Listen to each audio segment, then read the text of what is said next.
Informasi lainnya, tuntut pembayaran gaji ratusan tenaga kesehatan harian lepas di RSUD Malatalaut melakukan mogok kerja.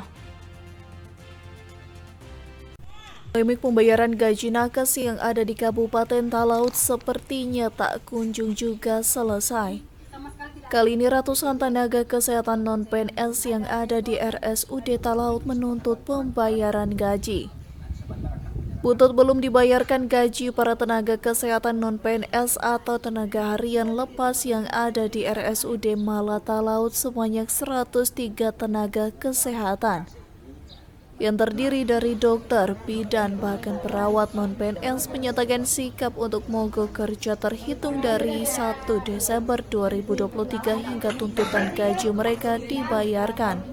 Masukkan checklist nama-nama yang telah menyatakan sikap bertanggal 1 Desember sampai dengan adanya kepastian ataupun hak-hak kami dibayarkan. Mungkin ada tambahan dari teman-teman. Kami wakil dari semua teman-teman THL, pada saat ini kami menyatakan sikap bersama untuk istirahat. Jadi pertanggal 1 Desember saat ini kami menyatakan sikap untuk istirahat karena istirahat gaji kami 7 bulan belum dibayarkan, baru kedua jasa pelayanan 4 bulan belum dibayarkan. Jadi kami mohon dengan sangat kepada pimpinan daerah yang ada di Kabupaten Kepulauan Talaut, tolong lihatlah kami, putra-putri daerah yang mengabdi di daerahnya sendiri. Kami sudah tidak memperhitungkan suara kami, bahkan tingkat resiko yang terjadi di dalam rumah sakit. Tujuan kami yang satu hanya untuk menyehatkan masyarakat. Diketahui terhitung sejak bulan Mei hingga November 2023 atau 7 bulan ratusan gaji para tenaga kesehatan non-PNS yang ada di RSUD Malat tak kunjung dibayarkan.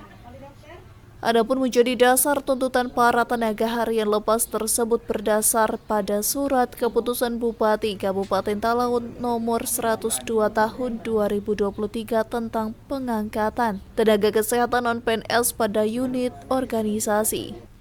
Bersifat khusus RSUD Kabupaten Talaut di mana terdapat 7 orang dokter umum, 4 orang farmasi, 2 orang petugas gizi, dan orang petugas CSSD.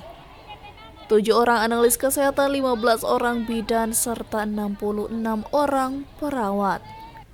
Para nakes tersebut hanya bisa berharap pemerintah daerah Kabupaten Talaut secepatnya menyikapi keluhan para tenaga harian lepas yang ada di RSUD Malat tersebut, sehingga aktivitas pelayanan yang ada di RSUD Malat kembali berjalan seperti biasanya.